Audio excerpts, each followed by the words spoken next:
আম্মা জান আমিনা হুজুরের একটা কথা বলি, এই খুশবু যখন বিষয়টা এসেছে একটু বলে দিই, শুনে রেখে দেন, অসুবিধে হচ্ছে নাকি?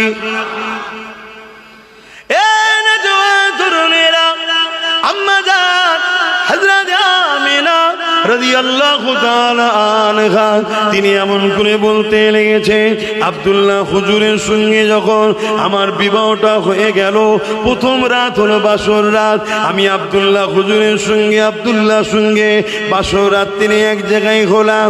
আব্দুল্লাহ পেশিনা থেকে নূরে মুহাম্মদ রাসূলুল্লাহ আমার পবিত্র রহিমে চলে এলো। যখন আব্দুল্লাহ শরীর থেকে পেশিনা থেকে নূরে মুহাম্মদ রাসূলুল্লাহ যখন আমার রহিমে চলে এলো, ওই রাত থেকে আমি আমিনা আমার শরীর থেকে একটা খুশবু বেরোতে শুরু হয়ে যায়। যতদিন যায় খুশবু বাড়ে, যত রাত যায় খুশবু বাড়ে। একদিন এমন করে হযরতে আব্দুল্লাহ ব্যবসার জন্য চলে গেল, আল্লাহর হাওয়ালায় ইন্তেকাল হয়ে চলে গেল। আমি আমিনা ঘরের মধ্যে রয়েছি, আমার শরীরে খুশবু চারিদিকে ছড়াতে ছড়াতে ছড়াতে ছড়াতে পুরো মক্কা জমিনে এই খুশবুর চর্চা শুরু হয়ে গেল।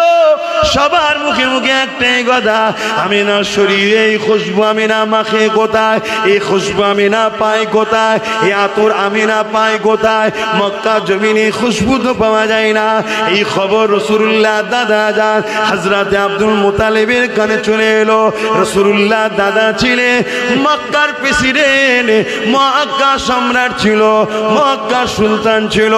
রাসূলুল্লাহ দাদার কানে যখন চলে এসেছে, রাসূলুল্লাহ দাদাও তখন কথাটাকে গুরুত্ব দিল, খেয়াল করে তিনিও বলতে লেগেছে, আমি একজন সম্রাট হিসাবে, সুলতান হিসাবে পৃথিবীর বিভিন্ন সম্রাট সুলতানের সঙ্গে মিটিংয়ে যায়, কিন্তু আমি কখনো এই খুশবু পাই না। কোনো দেশে এত ভিআইপি লোকেরা খুশবু ব্যবহার করে, এই খুশবু কারো শরীর থেকে আমি আব্দুল্লাহ এমন করে আব্দুল মুতালিবও পাই না। এই খুশবু আমার পুত্র বধূ পায় কোথায়?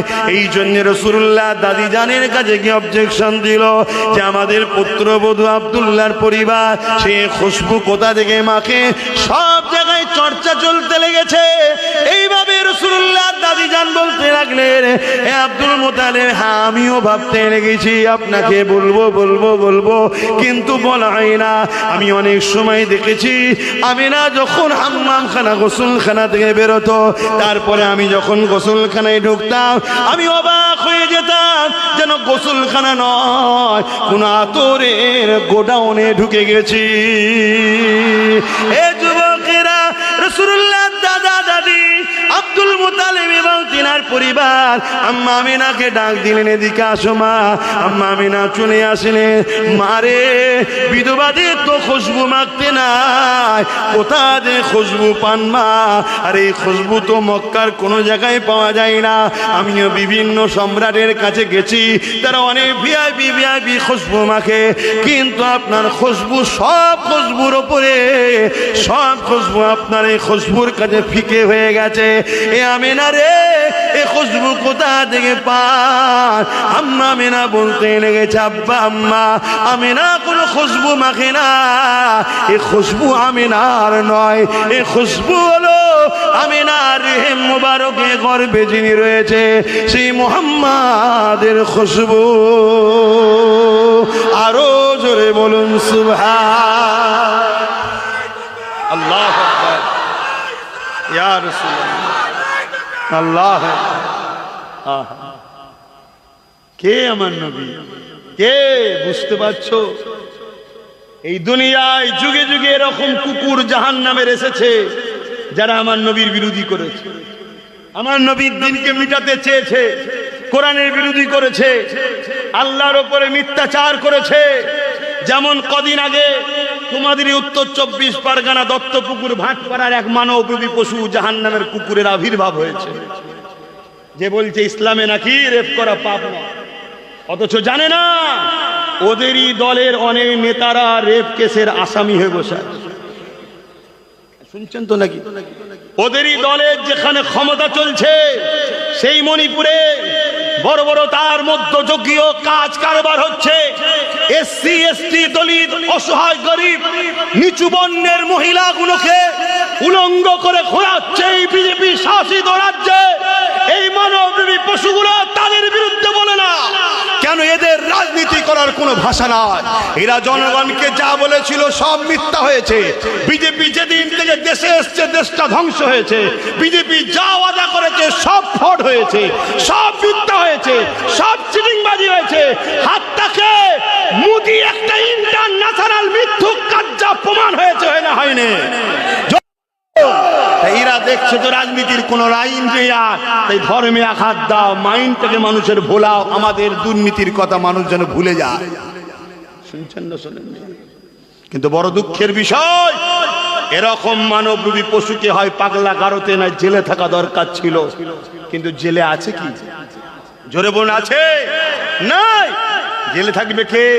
আপনার গ্রামে মদের দোকান কেউ দেবে, আর আপনার গ্রামে একজন যে বলবে মুসলিম মহল্লায় মদের দোকান দিচ্ছে, এটা আমার ইসলামে খাওয়া হারাম, এটাকে বন্ধ করো, এই যে বন্ধ করতে বলবে সে জেলে যাবে। কেন? আমার রাজ্যে মাতাল সরকার বসে আছে। ভাষা কি খারাপ লাগে? আমি ওদের মতো নয়, আমি ওই সব লোকেদের মতো নয় যারা বিজেপির বিরুদ্ধে বলবে আর দিদিকে জিন্দাবাদ বলবে। আমি ওই মুনাফেকদের দলে নয়। আমি এতটুকু বুঝি টাকার ইপিট আর উপিট। আর না হয় বলেন এত বড় কথা বললো, এত কেস হলো, অ্যারেস্ট করছে না কেন? কথা বলেন, যুক্তিতে বলেন। আর আপনাদের পাশের ভাঙরে একটা মেয়ে শুধু বলেছে মমতার স্বামী নেই, তার নামে এক জাহান্নামের কুকুর কেস দিল, আবার সেই মেয়েটাকে তুলেও নিয়ে গেল। সেই কুকুরগুলো এর নামে কেস দেবে? এক কথা বল, এরা সব ভাই বোন, কবে বুঝবেন? কিন্তু এরা কি প্রমাণ করছে? আব্বাস সিদ্দিকী হলো বিজেপি। করছে না, করে না? কেন এটা করছে? এটা না করলে মুসলিম সমাজের লোক যদি আব্বাস সিদ্দিকীর কথা শুনে লাই, তাহলে আমাদের তো চৌকি উল্টে যাবে। আমরা তো বেঁচে আছি এদের দয়ায়। এদের দয়ায় যখন বেঁচে আছো, এদের দিনের দুশ্মনদের উপরে দরদ দেখাচ্ছ কেন? এদের মসজিদ মাদ্রাসাকে যারা মিটাতে আসছে তাদের বিরুদ্ধে যখন এরা লড়াই করছে, তুমি কেন বলছো দিল্লি চলে যাও? তুমি যদি এদের দয়াতেই বেঁচে থাকো, তাহলে এদের বাচ্চাদের ঘরে কেন বলেছো যে রাস্তার কুকুরকে বাচ্চাকে মিড ডে মিল দেবো, তো মাদ্রাসার বাচ্চাদের মিড ডে মিল দেবো না? এই জানোই সরকার বলেছে, জানো তো নাকি? না জানলে তোমার সমালোচনা করবে। যদি এদের দয়ায় বেঁচে থাকো, তাহলে দুর্গাপুরে বোল্ডুজার দিয়ে পশ্চিম বাংলায় মাদ্রাসা ভাঙা হলো কেন? এদের দয়াতেই যদি বেঁচে থাকো, তাহলে 32টা মাদ্রাসার আনরেট বন্ধ করে দিলে কেন? এদের দয়ায় যদি বেঁচে থাকো, তাহলে তুমি বললে কেন আমার উন্নত কোরআন শেষ হয়ে যাবে, আমার উন্নতি শেষ হবে না? এই যে কোরআন শেষ হয়ে যাবার কথা বলে, তাকে কোনো মুসলমান সাপোর্ট করলে ঈমান থাকবে? তার মানে তুমি ওই কথাকে অ্যাকসেপ্ট করলে। কথা বুঝে আসছে না? নাই, খুব জ্বলন হচ্ছে আব্বাস সিদ্দিকীর কথায় অনেকে, যে কি করা যাবে বল দেখি। এ তো সব ভান্ডা ফেটিয়ে দিয়েছে, কিচ্ছু করার নেই। যতদিন আমার ঘরে জান আল্লাহ রেখেছে আর আল্লাহ মেম্বারে নিয়েছে বসাবে, ততদিন আমি কোরআন দিনের পক্ষে লড়বো। কথা শুনছেন না শোনেন? যদি বলো যে না তুমি কোরআন দিনের জন্য লড়ছো না, তাহলে আমি তোমাকেই তো অফার দিচ্ছি। তুমি তওবা, তুই তওবা কি করবি? তুই কমসে কম বল যে আমার এগুলো বলা ভুল হয়েছে, তাহলে আমি তোর বিরুদ্ধে বলা বন্ধ করে দেবো। কথা বুঝছেন না, বোঝেন না? তাহলে তোর বিরুদ্ধে বলা বন্ধ করে দেবো। আর আমি একজন নাগরিক হিসাবে আমার একটা ভোট আছে, রাজনীতি আছে। কথা বুঝে আসছে না? নাই, আমার ভাই একটা দল করে, এই ভাই হিসেবে তার সাথ দেবো না? দেবো না। কিন্তু আমার ভাইও যদি অন্যায় করে, তখন তার সাথ দেওয়া যাবে না। না, যাবে না। তখন তার বিরুদ্ধে আমাকে বলতে হবে, তবে তাকে বুঝাবো পরিবর্তন হোক। যদি না বোঝে, তার সাথে আমার সম্পর্ক আলাদা করতে হবে। কেন? ভাই আগে নয়, ভাই আগে নয়। আমার কবরে আমার ভাই যে বলবে নাকি আল্লাহ আমার ভাই হয় এটা ছেড়ে দাও, তাহলে আমি আমার ভাইয়ের কথা ভাববো কেন? কিন্তু হ্যাঁ, আমার ভাই যখন হজ হাউস থেকে মদের বোতল বার করে পবিত্র করছে হজ হাউসকে, তাহলে আমি একজন ইমানদার হিসেবে, ধর্মগুরু হিসেবে, ওর জন্য তো আমার মনটা চাইবে যে ও আরো বড় হোক। আমার ভাই যখন ওয়াকাফকে বাঁচাবার জন্য সুপ্রিম কোর্টে কেস করছে, তখন তো বড় ভাই হওয়া পরের কথা। আমার তো একজন মুসলমান হিসেবে মনে হবে, যাক আমার মসজিদ মাদ্রাসার জন্য কেউ তো কেস করলো না, ও তো কমসে কম কেস করলো, কি মনটা বড় হবে না? হবে না? এটাই তো ইমানের সম্পর্ক। তো যাক, আমি যেটা বলতে চাইছি, তাহলে বলুন, আমার দিনের ওপরে আঘাত দেবে কেউ, তার প্রতিবাদের দরকার আছে না? নাই। কিন্তু ধরবে কি গো? এই ভাটপাড়ার অর্জুন সিংকে অ্যারেস্ট করবে? জোরে বলেন। যদিও চাপে পড়ে করে, কিভাবে করবে? এই তুই ওরম করিস নি, খুব ফেঁসে গেছি বুঝলি, তোকে একদিনের জন্য ভরি না ভাই করে দেবো পরের দিন। শুনছেন না? শুনুন, যদি পাওয়ার আমাদের হাতে থাকে তাহলে আমরা কি করতাম? ও চামড়া ঢিলে করে ফেলতাম। চল কেন, এটা সংবিধান বিরোধীও কথা বলেছিস, শুধু ধর্ম বিরোধী নয়, সংবিধান বিরোধীও কথা বলেছিস, তাহলে পাওয়ারের দরকার আছে না? নাই। এজন্য আব্বাস সিদ্দিকী ধর্মনীতির কথাও বলে, সমাজনীতির কথাও বলে, পরিবার নীতির কথাও বলে, প্রতিবেশী নীতির কথাও বলে, পাশাপাশি নিজের ভক্ত মুরিদ অনুসারী, দাদা পীরের ভক্ত মুরিদ অনুসারীদের ঘরে সমাজে সচেতন করে। বুকা, কত আর পরের বাপকে বাপ বলবি, একটু নিজেরা ক্ষমতা অর্জন কর। কথা বুঝছেন না? বোঝেন? একটু মাথায় রাখেন, একটু বোঝেন, নাই বিরাট বড় ক্ষতি হতে চলেছে, বিরাট বড় ক্ষতি হতে চলেছে। একটা সামনে ভয়ানক দিন। আমি অনেক আগে বলেছিলাম একটা কথা, যে একটা দিন আসছে তোদের নাগরিকত্ব কেড়ে নেবে, সেদিন আব্বাস সিদ্দিকীকে বলবি যে ভাইজান আমার ভুল হয়েছে, বা তোমার কথাই ভোট দেবো, সেদিন আর তোর কিছু উপায় থাকবে না। বলেছি না বলিনি? অনেক আগে বলেছিলাম, আজকে সেই দিন আসছে। আমার তো মনে হচ্ছে আগামী কাল পরশু থেকেই বাড়ি বাড়ি নোটিশ আসবে। শুনছেন না? শুনুন, আগামী কাল পরশু থেকেই বাড়ি বাড়ি নোটিশ আসবে। আমি অনেক আগে বলেছিলাম, চিল্লাচ্ছে এসআইআর হতে দেবো না, হতে দেবো না। আরে পাগল, যেদিন থেকে দুয়ারে সরকার চলছিল সেদিনই তোর এনআরসি হয়ে গেছে। কিন্তু তখন বলেছিলাম যেটা এনআরসি হচ্ছে, এই মুসলমান আমাকে গাল দিয়েছিল, মুসলিম আমাকে দেয়নি, এই মুসলমানের লোকেরাই আমাকে গাল দিয়েছিল। দিয়েছে না? দেয়নি? অলরেডি হয়ে গেছে। কালকে তো চিঠি আসবে বাড়ি বাড়ি, পরশু তো চিঠি আসবে বাড়ি বাড়ি। কি চিঠি? তোমার গেছে, শুনছেন তো নাকি? লাও, কার নাম আসবে ঠেলা সামলাও। তবে একটা কথা বলে যাচ্ছি, যারা আহলে সুন্নাত ওয়াল জামাতের সঙ্গে দীর্ঘদিন জড়িয়ে আছো, এই বিপদে তোমার ভাই তোমাকে ছেড়ে দেবে না। তুমি যদি থাকো সদস্য হয়ে, বইটালি আমার সঙ্গে দেখা করো, আমি আপ্রাণ চেষ্টা করব তোমার হয়ে সমস্যা সমাধান করার। কথা মাথায় ঢুকছে না? ঢোকে না? কারণ আমার যতটুকু ক্ষমতা, আমার একটা ছোট্ট জিনিস আছে, কথা বুঝে আসছে না? এইটুকু তোমার হয়ে আমি বলতে পারি। বাকি বাপ গাল অনেক খেয়েছি বুঝানোর দিকে। আমি বলেছিলাম একটা দিন আসছে মসজিদ মাদ্রাসা চলে যাবে। মসজিদ মাদ্রাসার কাগজকে সার্চ করো, সব রেড কালি পড়ে গেছে। তার মানে কি? এক নম্বর খতিয়ান। এক নম্বর খতিয়ান মানে সরকারের হাতে চলে গেছে। সরকার চালাবে, সরকার চালাবে। তুমি তোমার মসজিদ মাদ্রাসায় তোমার খেয়াল খুশি মতো চলতে পারবে না। মসজিদের ইমামের কাছে চিঠি আসবে, এই ইমাম সাহেব জুম্মার দিন খুতবাতে একটু বলো, মেয়েদের ঘরে একটু শিক্ষিত করতে হবে। যদি স্কুলে গেলে বোরখা পরতে না দেয়, শিক্ষার জন্য বোরখা খুলে যাক, অসুবিধা নেই, বলো। যদি না বলো, তোমাকে গুম করে দেওয়া হবে। ইমাম সাহেব শোনো, তোমাকে ইমাম সাহেব গায়েব করে দেওয়া হবে। তুমি কোথায় আছো? এই বিলাট সিদ্দিকে আকবরের খুনে শরীরে তুমি যেটা আজ বোঝো। আলহামদুলিল্লাহ, আমার আল্লাহ সেদিন আমাকে 5-6-10 বছর আগে থেকে বুঝাচ্ছে, তাই চিল্লাচ্ছি। কি দরকার ছিল? আরো 50 জনের মতো আমিও তো প্লেন লঞ্চ করে চলে যেতে পারতাম। আল্লাহ কি এলাহান দেয়নি? আল্লাহ তো দিয়েছে। দুটো আকিয়া ঘটনা বলে তো চলে যেতে পারতাম। আরে জম্মাই জম্মাই না, 1 সপ্তাহ নওশাদকে দিয়ে দল খড়িয়েছি, কিন্তু লড়াই তার আগে থেকে করছি না, করিনি।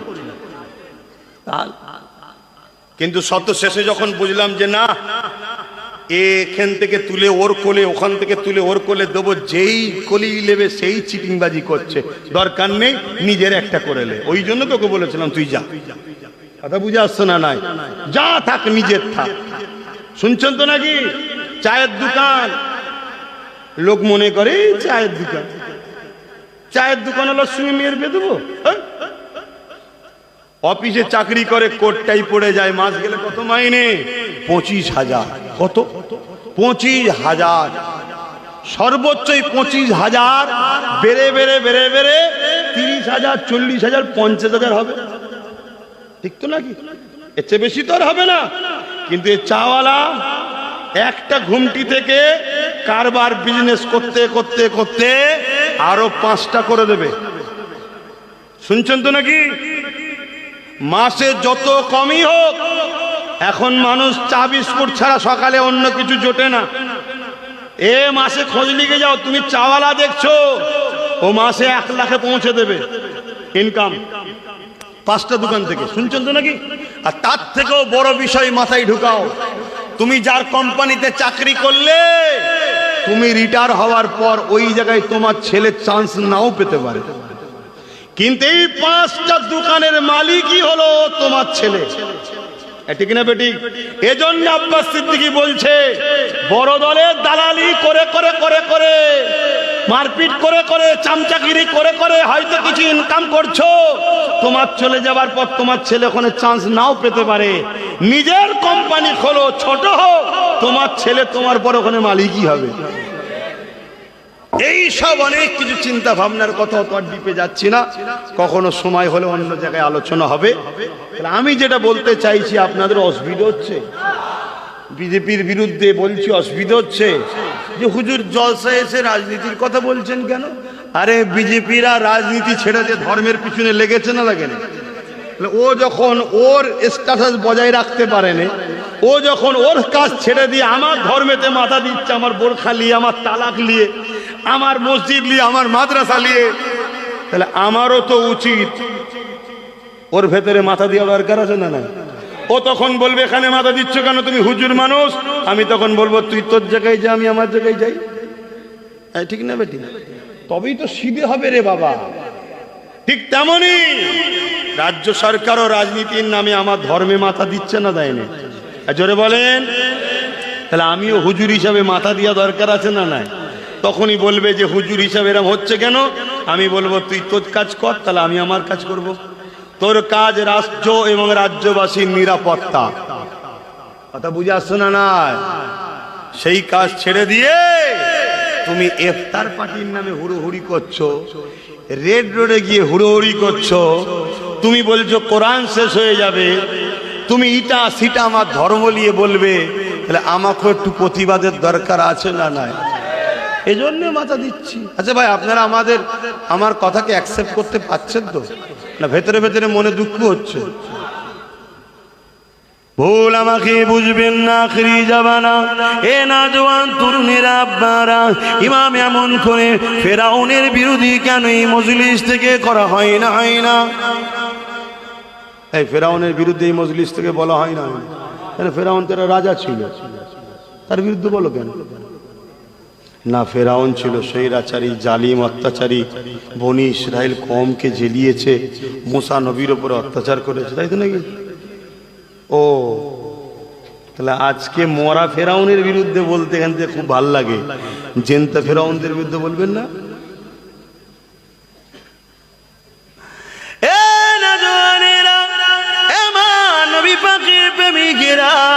और सुने दीवानारा मन दिए शुने रेखे दान जने रेखे दान ये दुनिया तो एक परीक्षा जगह अपनी दुनिया जमीने कारबार करो से मुसलमान हो को मुस्लिम हो लेन देन বিনিময় করবে এটা ইসলামে জায়েজ রয়েছে আপনি এই জমিনের উপরে এমন করে দোকানদারি করবে মুসলমান হোক মুসলিম হোক লেনদেন করবেন বিনিময় করবেন জায়েজ রয়েছে এ যুবকেরা তরুণীরা বাপেরা আপনি দুনিয়াদারিতে রাজনীতি করবে, রাষ্ট্র চালাবে, মুসলিম ও মুসলিম সবার নিরাপত্তার কথা ভাববে, এটাও ইসলাম শিক্ষা দিয়েছে। কিন্তু ততদিন পর্যন্ত আপনি তার পিছনে ছুটতে পারবে যে ব্যবসায়ী কারবার আপনার সঙ্গে লেনদেন থাকবে শুধু বিজনেসে, সে আপনার ধর্মের যদি উপকারে নাও লাগে, না লাগিয়ে যাক, কিন্তু কোনোদিন যদি আপনার ধর্মের বিরোধী না করে, আপনার আল্লাহর বিরুদ্ধে, আপনার নবীর বিরুদ্ধে, আপনার কোরআন ইসলামের বিরুদ্ধে কোনো নোংরা কমেন্ট যদি না করে, তার সাথে আপনি দুনিয়ার লেনদেন করুন, এতে ইসলামে কোনো আপত্তি নাই। কিন্তু যখনই আপনার বিজনেস পার্টনার আপনার আল্লাহ নিয়ে নোংরা কমেন্ট করবে, আপনার নবী নিয়ে নোংরা কমেন্ট করবে, আপনার কোরআন দিন নিয়ে নোংরা কমেন্ট করবে, মনে রাখবেন এটা আল্লাহর পক্ষ থেকে আপনার পরীক্ষা শুরু হয়েছে। আপনি কোটি কোটি টাকার কারবারকে বেশি প্রাধান্য দেন না, আল্লাহ ও রসুলকে বেশি প্রাধান্য দেন, এটা আল্লাহ বা পরীক্ষা নিচ্ছে। ওই সময়ে যদি আপনি বলে যে তোমার সঙ্গে সম্পর্ক রাখার প্রয়োজন হবে না, তোমার সঙ্গে সম্পর্ক রাখতে পারছি না, কারণ এই বিজনেসের থেকে, এই টাকা ধন দৌলতের থেকে, এই জমি জায়গা থেকে, এই থেকে সব কিছু থেকে এবং নিজের জানের থেকে আমার কাছে আল্লাহ ও রসুল প্রিয়, তুমি আমার আল্লাহর উপরে আঘাত দিয়েছো, নবীর বিরুদ্ধে নোংরা কমেন্ট করেছো, আর তোমার সাথে আমার সম্পর্ক রাখা সম্ভব নয়, এই আকীদা যদি করতে পারেন তবেই জানবেন ঈমান ঠিক আছে। এটা তো পরীক্ষা নেবে আল্লাহ, কি গো, নেবে না নেবে না? কিন্তু আমরা তো ফেল হয়ে যাচ্ছি, আমরা তো লোভ লালসা সামলাতে পারছি না। হ্যাঁ, যদি লোভ লালসা সামলাতে না পারো তাহলে তো বাবা আখিরাত নষ্ট হবে। এ দুনিয়া তো পরীক্ষার জায়গা, এখানে তো চিরস্থায়ী নয়, এখানে তো আল্লাহ বিভিন্ন দিক দিয়ে পরীক্ষা নেবে। কাউকে ধন দৌলত দিয়ে পরীক্ষা নেবে, কাউকে জমি জায়গা ঘর বাড়ি কিনে নিয়ে পরীক্ষা নেবে, কাউকে আল্লাহ বিমার দিয়ে পরীক্ষা নেবে, কাউকে আল্লাহ সন্তান আওলাদ দিয়ে, আবার কারো সন্তান আওলাদ কিনে নিয়ে পরীক্ষা নেবে, আবার কাউকে আল্লাহ ক্ষমতা শাসক বানিয়ে পরীক্ষা নেবে, কাউকে আবার আল্লাহ জালিম শাসকের নিচেই রেখে পরীক্ষা নেবে। সাহাবা হুজুরদের উপরে কম পরীক্ষা হয়েছে? যে কথা বলছিলাম মনে আছে তো, হযরতে খুবাইব রাদিয়াল্লাহু তাআলা আনহু হুজুরের কথা প্রথম বলছিলাম না, ওটা একটু বলি নাকি? অন্যদিকে চলে গিয়েছিলাম, বলি। তিনাকেও পরীক্ষা নিয়েছেন না নাই না আল্লাহ? জালিম শাসক কি বলছে, খুবাইব তোমার সাথী সঙ্গীদের ঘরে সব মেরে দিচ্ছি, তুমি যদি আমাদের কথা মেনে নাও, আমাদের কথা অ্যাকসেপ্ট করে নাও, মুহাম্মদ রসুলকে যদি ছেড়ে দাও, তাহলে তোমাকে আমরা মারবো না, আজাদ করে দেবো। চোখের সামনে একটার পর একটা সাথীদের ঘরে শুলির ওপরে চেপিয়ে চেপিয়ে হত্যা করছে, শহীদ করছে।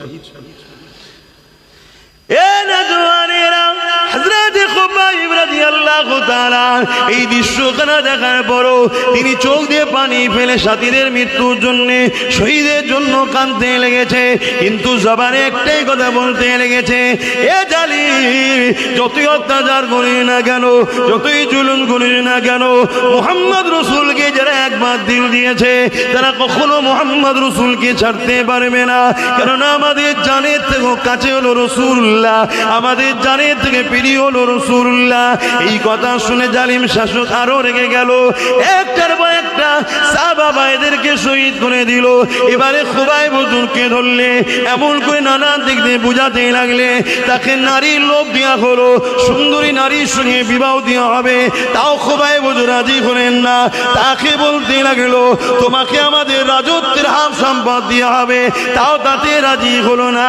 এ নওজওয়ানেরা, তরুণেরা কোনোভাবে যখন রাজি হচ্ছে না, হযরত খুবাইব হুজুরকে এবারে শুলির সামনে নিয়ে গেল, নিয়ে গিয়ে শুলিতে চড়াবে তার আগে মুহূর্তে বলতে লেগেছে, এ খুবাইব তুমি কি চাও না তোমার বাপ মা পরিবার সন্তানের কাছে গিয়ে তাদেরকে নিয়ে আনন্দ খুশিতে থাকবে, আর তোমার জায়গাতে মুহাম্মদ রাসূলুল্লাহকে এই শুলির উপরে চাপিয়ে দেওয়া হবে। এ যুবকেরা চিনে রেখে দেন, সেই দিনের মেলাউনেরা, সেই দিনে ইসলামের দুশ্মনেরা, সেই দিনে বেঈমানেরা তারা বিরাট পরিকল্পনা করে সাহাবা হুজুরদের থেকে ঈমানকে লুটতে চেয়েছে, আল্লাহ নবীর দ্বীনকে মিটাতে চেয়েছে। আজকের পরিকল্পনা একটু চেঞ্জ করে দিয়েছে, কেন তারা জানে আজকেও যদি এদের উপরে জুলুম করা হয়, এরা জুলুমের কষ্টে সরে জীবনটা দিয়ে দেবে, মুহাম্মদ রাসূলকে ছাড়বে না। এই আজকে একটু প্ল্যানটা চেঞ্জ করা হয়েছে, আজকে একটু পরিকল্পনাটা চেঞ্জ করা হয়েছে।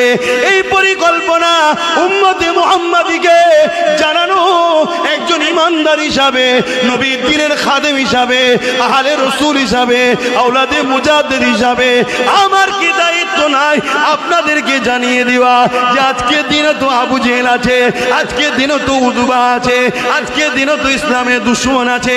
তারা আপনাদেরকে জোর করে ইসলাম থেকে সরাচ্ছে না, কেন তারা জানে জোর করে সরানো এদেরকে কখনো সম্ভব না। তাই তারা পরিকল্পনা করছে, এমন কাজের সঙ্গে আপনাকে জড়াচ্ছে যে কাজের সঙ্গে আপনি জড়িয়ে গেলে ইসলাম থেকে বেরিয়ে যাবেন, ঈমানটা হারা হয়ে যাবে। তার ছোট্ট একটা নমুনা আপনাদেরকে কি বলবো, জোরে বলুন। বিজেপি আমাদের দুশ্মন না বন্ধু? এটা কেউ জানতে বাকি আছে? জোরে বল। কোনো যদি মেন্টালিও সমস্যা থাকে কোনো মুসলমানকে যদি বলা হয় বিজেপিকে ভোট দিবি, সে দেবে, এটা সবাই জানে, ঠিক না বেটি? কিন্তু বন্ধু সেজে যদি আমাদের কেউ ক্ষতি করে, এ বেশি ভয়ঙ্কর না যে প্রকাশ্য ক্ষতি করে, সে বেশি ভয়ঙ্কর। এই কথাটা আমার না নবীর। নবী পাক বলেছেন, আমার বড় ভয় হয় আমার উম্মতদের ঘরে মুনাফিকরা না ক্ষতি করে দেয়। তার একটা ছোট্ট নমুনা বলছি। এখন একটা অনুষ্ঠান চলছে রাজনীতি ভাবে। কি অনুষ্ঠান? একটা অনুষ্ঠান চলছে না সব জায়গায় রাজনীতি ভাবে? বলুন বলুন। বিজয়া সম্মেলন, বিজয়া উৎসব, এটা কি উপলক্ষ করে? বলুন বলুন। ওইখানে কোনো মুসলমানের বেটা যেতে পারে, কোনো মুসলমানের মেয়ে যেতে পারে, যদি যায় ঈমান থাকবে। তাহলে দেখুন, এরা রাজনীতি করছে না আমাদের কাফের বানাচ্ছে। কথা কিছু মাথায় ঢুকছে? এরা রাজনীতির নামে আমাদেরকে কাফের বানাচ্ছে। না গেলে বলবে ঘর দেবো না, না গেলে বলবে টোপ আটকে দেবো, না গেলে বলবে তোর নাম লিস্টে উঠবে, না গেলে বলবে এই করবো। তাহলে এরা রাজনীতি করছে না আমাদেরকে কাফের বানাচ্ছে। তাহলে যখন এরা রাজনীতি ছেড়ে দিয়ে রাজ ক্ষমতার পাওয়ারে বসে কাফের বানায় আমাদেরকে, তখন উলামাদের জন্য ফরজ সেই শাসকদের বিরুদ্ধে যুদ্ধ করা। এই ব্রিটিশ যখন রাজনীতি ছেড়ে দিয়ে এদেশে ইসলামের ওপরে আঘাত দিয়ে ঈমান লুটছিল, তখন এদেশের উলামারা ব্রিটিশদের বিরুদ্ধে লড়াই করেছে না করেনি? এই কথাটা আব্বাস সিদ্দিকীর আপনাদের ঘরে সজাগ করা দরকার আছে না? না, এ কথা যখনই বলবো তখন আমায় কি বলবে? বিজেপির দালাল। আর যখন বিজেপির বিরুদ্ধে বলবো তখন আমায় কি বলবে? ও দেশদ্রোহী। তাহলে ও যত যাই অন্যায় করুক বলা যাবে না, দেশদ্রোহী হয়ে যাবে। আর এ যা করে করুক বললে বিজেপির দালাল হয়ে যাবে। এই ভারতবর্ষে দুটো মানুষ বর্তমান আমার চোখে দেখা, তার সাথে আরো অনেকে থাকতে পারে, সেগুলো অতটা ফেমাস নয়। একটা অনেক আগে থেকে আছে, একটা রিসেন্ট শুরু হয়েছে। দুটো মানুষকে দেখছি, যে একজন 3 তালাকের নিয়ে লড়াই করছে, ওয়াকাফ তালাকাউনের বিল ছিঁড়ছে, ওয়াকাফ নিয়ে কেস করছে, ওয়াকাফ বাঁচাবার জন্য এনআরসির হয়ে কেস করছে। আর সেই দুটো মুসলমানকেই মুসলমানদের একদল বলছে দালাল, আর বাকি কেউ দালাল নেই। তাহলে চিন্তা করুন, যে জাতি তাদের হয়ে যারা লড়াই করে তাদেরকে দালাল বলে, তাহলে জানতে হবে এ জাতি কতটা ধ্বংসের দিকে যাচ্ছে। বুঝতে পারছি? এটা ভাবুন। আর এটা কেন বারবার বলা হচ্ছে? কেন মুসলিম প্রত্যেকটা মানুষই বিজেপিকে ঘৃণা করে। অতএব ওর সাথে যদি জুড়ে দিতে পারো, তাহলে খুব সহজে ওর পাশ থেকে মুসলমানকে সরিয়ে দেওয়া যাবে। কথা মাথায় ঢুকছে না? ঢুকছে। কিন্তু আমি আপনাদের বলবো, সেদিনে তাহলে আমাদেরকে কিভাবে শেষ করা হচ্ছিল? জান দিয়ে, মালের লোভ দিয়ে। আজকে কিন্তু একটু ঘুর পথে, কি ঘুর পথে, কি ঘুর পথে? উৎসব ধর্ম যার যার, ধর্ম যার যার। এই কথাটা মুখ দিয়ে বলছেন না দিল দিয়ে? মুখ দিয়ে যদি বলেন আলাদা কথা, দিল দিয়ে বললেই কাফের। শুনছেন না? শুনুন, এই কথাটা কি কেউ মানেন? এই উৎসব যার, ধর্ম যার, উৎসব তার, তাই তো নাকি? ধর্ম যার, উৎসব। আচ্ছা, এই বিষয়গুলো অন্য কোনো উলামারা প্রতিবাদ করে? আমার বিরুদ্ধে যারা মুখ খুলছে তারা প্রতিবাদ করে কেন? সব ভাড়াই চলছে, ভাড়া। তাহলে উৎসব যার, এই ধর্ম যার, উৎসব তার, ধর্ম যার, উৎসব তার। কিন্তু আমাদেরকে কি খাওয়ানো হচ্ছে? ধর্ম যার যার। যদি কোনো মুসলমানের সন্তানের কথা মেনে নেয়, সঙ্গে সঙ্গে কাফের হয়ে যাবে। যদি কেউ আগে মেনেও থাকো, এ থেকে বাঁচার উপায় কি? এ থেকে বাঁচার উপায় হচ্ছে কলেমা রদ্দ কবুল করে নতুন করে মুসলমান হও। কথা শুনছেন তো নাকি? তুমি ভাবছো হয়তো আমি এখন ছেড়ে দিয়েছি, না, তোমাকে কলেমা রদ্দ কবুল করতে হবে। কথা মাথায় ঢুকছে না? ঢুকে না কেন? উৎসব তার, ধর্ম যার। ধর্মকে কেন্দ্র করেই উৎসব হয়। যেমন আমাদের ঈদুল আজহা আছে, ঈদুল ফিতর আছে। কথা বুঝে আসছে? যদি সবটা একই হয়, উৎসব যদি সবার হয়, আমাদের ঈদুল আজহায় 2 রাকাত নামাজটা হলো ধর্মের কাজ, আর উৎসবটা কি? আল্লাহর রাহে হালাল পশু কুরবানি করে আনন্দ খুশি করে খাওয়া। যদি একই হয় তাহলে ঠ্যাং ধরতে কেউ আসবে? আমি এটাকে কাউকে ছোট করছি না, না আসার প্রয়োজনও নেই। কেন আসবে? তার ধর্মে এটাকে অপছন্দ করা হয়, সে না আসে, এটাই উত্তম। ঠিক তেমনি যে উৎসবের সঙ্গে শিরক যুক্ত হয়, সেইখানে গিয়ে কখনো ঈমান থাকতে পারে না, মুশরিক হয়। কথা বুঝছেন না? এবং মেলাতে বাজার বসিয়ে ওই বাজারের পয়সা বিক্রি করে বা মেলার খাদ্য কিনে খায় যদি কেউ বিসমিল্লাহ বলে, তারও ঈমান চলে যাবে। কেন? সেখানে গান বাজনা হয়, বেশরিয়াতের কাজ হয়। তাহলে এইটা গান বাজনা বেশরিয়াতের কাজের খাবার যদি খাবার নিজের পয়সায় কিনে যদি ঈমান চলে যায়, তাহলে দীঘায় কেউ কিছু কারো ধর্মের কিছু করবে, তার ভোগ বা কি বলে ওই সব যদি দিয়ে রেশনের মাধ্যম দিয়ে খাওয়ানো হয়, ঈমান থাকবে? তাহলে আমাদের কিরা রাজনীতি করে কি বানাচ্ছে? তাহলে এই কথাটা আব্বাস সিদ্দিকী বলে দেওয়া খারাপ?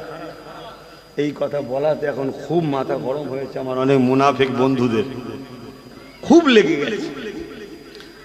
কি বলছেন? বলা হবে না বন্ধ হয়ে যাবে? প্রতিবাদ হবে না বন্ধ হবে? হ্যাঁ হবে প্রতিবাদ। আর মনে রেখে দিও, যারা বারুদের স্তূপের উপরে আছে তাদের কাছে একটা মেসেজ, ওই যে দিসলাই কাটি হচ্ছে বিরাট ভয়ঙ্কর জিনিস। কথা বুঝছেন না? বোঝেন না? কেন আছে সে বারুদের স্তূপের উপরে, তার কাছে একটা দিসলাই কাটি বড় ভয়ঙ্কর জিনিস। এনে একটা কাটি সাইজ করে দেবে। কথা বুঝছেন ভাইয়েরা আমার? এজন্য আমি সব জায়গায় গিয়ে একটু বুঝাই যে নামাজ পড়ছেন পড়ুন, মুশরিকের নামাজ কবুল হবে না। নামাজ পড়ছেন পড়ুন, কাফেরের নামাজ কবুল হবে না। রোজা রাখছেন রাখুন, মুনাফিকের রোজা কবুল হবে না। হজ করছেন করুন, মুশরিকের হজ কবুল হবে না। আপনি বলছেন কি করে হলাম?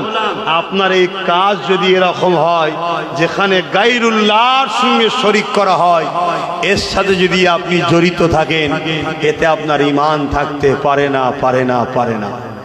কথা বুঝে আসছে? শরিয়ত তো আব্বাস সিদ্দিকীর বাপের নয়, ঠিক তেমন শরিয়ত আপনাদেরও আব্বা জানদের নয়। শরিয়ত হলো আমিন আল্লাহর, মানতে হবে। আর আমারও ডিউটি হক কথাটা বলে দেওয়া। কেন? কত কষ্ট করে ইসলাম প্রতিষ্ঠিত করেছে। হযরতে খুবাইব হুজুরকে যখন শুলিতে চড়ানো হবে, ঠিক এমন সময়তে আবার বলা হচ্ছে, খুবাইব শেষবার বলছি, তুমি কি চাও তোমার জায়গায় মোহাম্মদ রসুলকে শুলিতে চাপানো হোক? নাউজুবিল্লাহ। তোমাকে ছেড়ে দেওয়া হোক, তুমি কি মোহাম্মদ রসুলকে এনে দিতে পারবে? হযরতে খবায়েব হুজুর ধিক্কার জানিয়ে বলছে, এ নিষ্ঠুর মালাউনেরা, এ বেঈমানেরা, এ মুশরিকেরা, তোরা আমাদের ঘরে কি মনে করিস? মুহাম্মদ রাসূলের প্রেমিক যারা হয় তাদেরকে কি মনে করিস? তারা জীবনে সব যা পছন্দ করে, আল্লাহ নবীর উপরে যারা পরিমাণ আঘাতকে পছন্দ করে না। এ নিষ্ঠুর বেঈমান খ্রিস্টান বাদশা শুনে রেখে দে, যদি তোরা বলিস মুহাম্মদ রাসূলের পায়ে একটা কাঁটা ফোটানো হবে, এর বিনিময়ে যদি নবীর আশিকদের কাছে জীবন চাস, আমরা আমাদের জীবন দিতে পছন্দ করব, রাসূলুল্লাহর পায়ে কাঁটা ফোটানোর ইজাজত দেব না। এ নওজওয়ানেরা, নামাজ পড়তে হবে, পড়ছি পড়েন, কিন্তু এটা দেখিয়ে জান্নাতের আশা নয়। রোজা রাখতে হবে, রাখছি রাখে, এটা দেখিয়ে জান্নাতের আশা নয়। হজ করছি, করেছেন, করবেন, এটা দেখিয়ে জান্নাতের আশা নয়। দাড়ি টুপি নবীর সুন্নত রেখেছেন, রাখছেন, রাখবেন, এটা দেখে কামিয়াবি যেমন করে জান্নাতের আশা নয়। জান্নাত যেতে গেলে একটা ভিসা লাগবে, ওই ভিসাটা হলো লা ইলাহা ইল্লাল্লাহ মুহাম্মাদুর রাসূলুল্লাহ। এই অন্তরে ভিসা লাগাতে হবে। এই দুনিয়ার এক দেশ থেকে আর এক দেশে গেলে যেমন আপনার ভিসা লাগে, ভিসা ছাড়া যাওয়া যায় না, তেমন দুনিয়ার দেশ থেকে জান্নাতের দেশে যেতে গেলে এই ভিসা আপনাকে লাগবে, যেটা দিল থেকে অন্তর থেকে মেনে নিতে হবে। আল্লাহ কে সিওয়া दूसरा कोई माबूद ही नहीं, আর মুহাম্মদ রাসূলুল্লাহ আল্লাহ পাকের প্রিয় রাসূল। এটা মুখে শুধু বললে হবে না, আল্লাহকে আল্লাহর মর্যাদা মেনে নিতে হবে। রাসূলুল্লাহকে জানের থেকে বেশি ভালোবেসে আদবের সঙ্গে মেনে নিতে হবে। যদি আপনার ছেলের সঙ্গে আপনার রাসূলের টক্কর হয়, এই জায়গায় আপনি ছেলের পক্ষে দাঁড়াবেন না, নবীর পক্ষে দাঁড়াবে, এটা আল্লাহর পরীক্ষা, মনে রাখবে। যদি আপনি ছেলের পক্ষে দাঁড়িয়ে যান, আপনার মধ্যে ঈমান নাই, ওই জায়গায় যদি আপনি রাসূলুল্লাহর পক্ষে দাঁড়িয়ে যান, যদি হয় ছেলেকে মৃত্যুদণ্ড দিতে হতে পারে, তাও ছেলে মরে যাক, আমি রাসূলুল্লাহকে ছাড়ব না। এই ঈমান যার মধ্যে আছে সেই যাবে জান্নাতে। আজকে ডাক্তাররা ইসলাম প্রচার করছে, উকিলরা ইসলাম প্রচার করছে, মাস্টাররা ইসলাম প্রচার করছে, শুনছেন তো নাকি? ঘরে দুটো চটি বই পড়ে নিয়েছে, আর ওই কি বলে ইউটিউবে গুগলে ইসলাম সার্চ করে দুটো পড়ে নিয়ে ফটর ফটর করছে, বলছে আমি সব জানি কোরআনে, আমি মাদ্রাসা, আমি সব জানি, সব জানি, সব জানি, সব জানি। একজন ইংলিশের লেকচারার, কলেজের ইংলিশের টিচার, সে ইংলিশ জানে না, জানে না, জেনে বলুন। এখন তার কাছে যেটা আইনের কিতাব তুলে দেওয়া হয়, সে আইনের কিতাবটা পড়তে পারবে না, পারবে না। সে যদি এখন কালকে কোর্টে দাঁড়ায় লড়াই করতে, জিতবে কেন? তো পড়তে পারছে। কথা বল, একজন ইংলিশের টিচার, তাকে যদি কি বলে সায়েন্সের, মেডিকেলের কিতাব তুলে দেওয়া হয়, সে সব পড়লো, কোথায় নাড়ি আছে, কোথায় নক্ষত্র আছে, কোথায় কোন শিরা আছে, আর আছে কতটা কি আছে, সব পড়েছে। শুনছেন? কোনোদিন অপারেশন করেনি, আপনি তার কাছে অপারেশন হতে যাবেন? কেন যাবেন না? জি আল্লাহ, কিন্তু কোনোদিন কাটেনে, কি কাটতে গিয়ে কি কেটে ফেলবে, দরকার নেই বাবা। কি এই জান যাবার বেলায় এত ভাবছেন? হ্যাঁ, আপনি ইমানের মামলায় একটু বুঝবেন না, কার কথা শুনছেন, কার কাছে যাবেন, কার কথা নেবেন, একটু ভাবা দরকার আছে না? না, দুপাতা পড়ে নিলে শুধু হয় না। ডাক্তারকে, অভিজ্ঞ ডাক্তারের কাছে আরো 20 বছর ধরে পিছনে ঘুরতে হয়। এই কাঁচি দে, এই দে। কটাই নামা যাবে? আচ্ছা আচ্ছা, 45-এ জামাত, ঠিক আছে। আজান হয়ে গেলেই সালাম দোয়া করে দিচ্ছি। এটা আপনাদের মসজিদ কি? আচ্ছা ঠিক আছে। তো সেই জায়গা বাপ জানেরা আজান হয়ে যায়, ও এখানেই মসজিদ।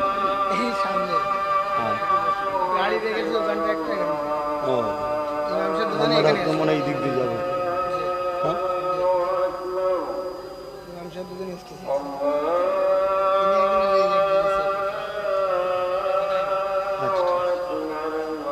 এখনই সালাম।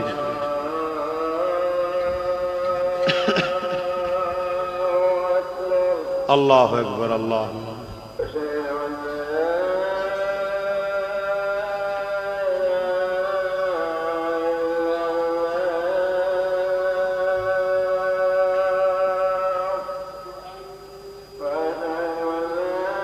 لا حول ولا قوة.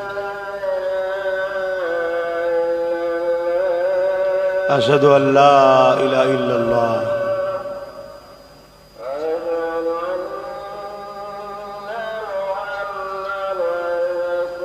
صلى الله عليه وسلم. صلى الله عليه وسلم.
اللهم رب صلوات محمد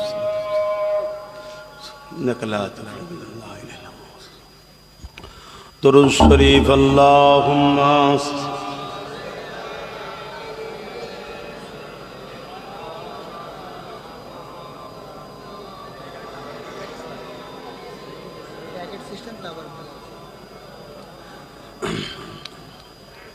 আর কথা নয়, তাবারুকের আবার ব্যবস্থা আছে।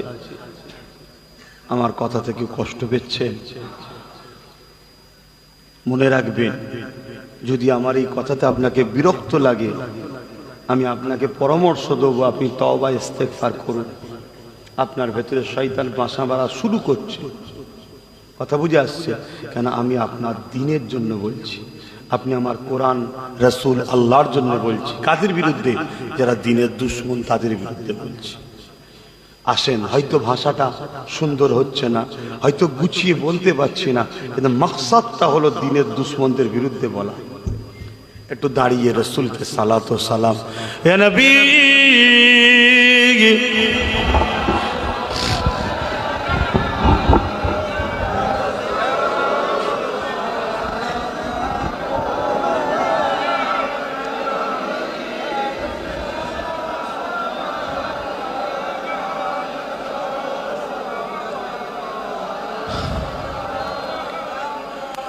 या नबी नामो ओ प्यारा, या रसूल नामो प्यारा। अर्श पर हक ने पुकारा, सज पैगंबर हक हमारा।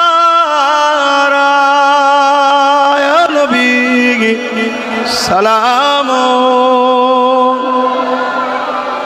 या रसूल, या हबीब।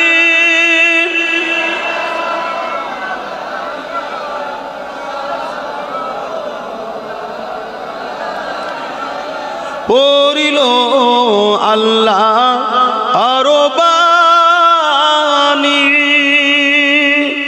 পোহালো দুঃখে রজনী,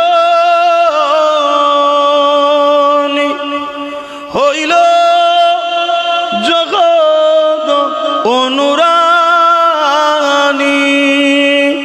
আমিনার নয় ও নির্মণি,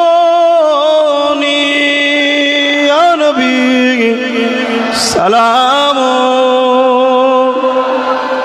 ইয়া রাসূল,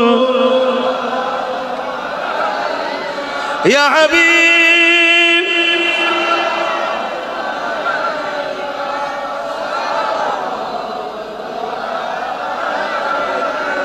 সকলে কে আগে বসুন। বালাগাল উলা বিকামালিহি কাসাবাত দুজা বিজামালিহি হাসানাত জামিউ কসালিহি সাল্লু আলাইহি ওয়া আলিহি আল্লাহুম্মা সাল্লি আলা।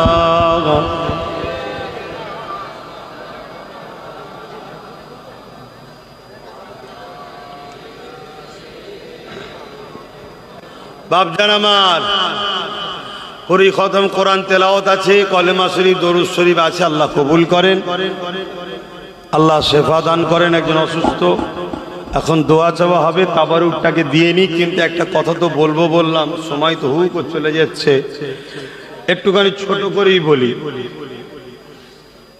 ছড়াচ্ছে কি আমি নাকি বলেছি টিএমসি কে ভোট দিয়া আরাম যাবে না? নয় আরাম। হ্যাঁ, প্রথম থেকে শোনেন। এই তাবারুক দিউনি অন্ধারা হায়ের কথা বললে কি করে হবে ভাই? 21শে অগ্রাণ মনে আছে তো? নলেজ সিটি 2-3 বছর মনে হয় ডাকা হয়নি না? এবছর ডাকলে যাবেন তো নাকি? ঠিক করে বলছেন, যাবেন তো নাকি? এবছর একটু বেশি কষ্ট করতে হবে, ওখানেও যেতে হতে পারে, আবার ব্রিকেটেও যেতে হতে পারে। হাঁপি যাবেন নাকি? হাঁপি যাবে তো যাক, একজন নলেজ সিটি দিয়েছে, আল্লাহ কবুল করেন। ভাই শুন, বলতে দেন, কি হবে না আজকাল? আচ্ছা ঠিক আছে, শুনছেন? একটু বলতে দেন। আল্লাহ নবী বললেন, বসেন বসেন মুরব্বী বসেন। আল্লাহ নবী বললেন, বলতে দেন একটু। আল্লাহ নবী বললেন, অন্যায় দেখলে হাত দিয়ে রোকো। কি দিয়ে? হাত দিয়ে। যদি হাতে ক্ষমতা না থাকে, মুখ দিয়ে প্রতিবাদ করো। কি দিয়ে? যদি মুখেও ক্ষমতা থাকে, অন্তর থেকে ঘৃণা করো।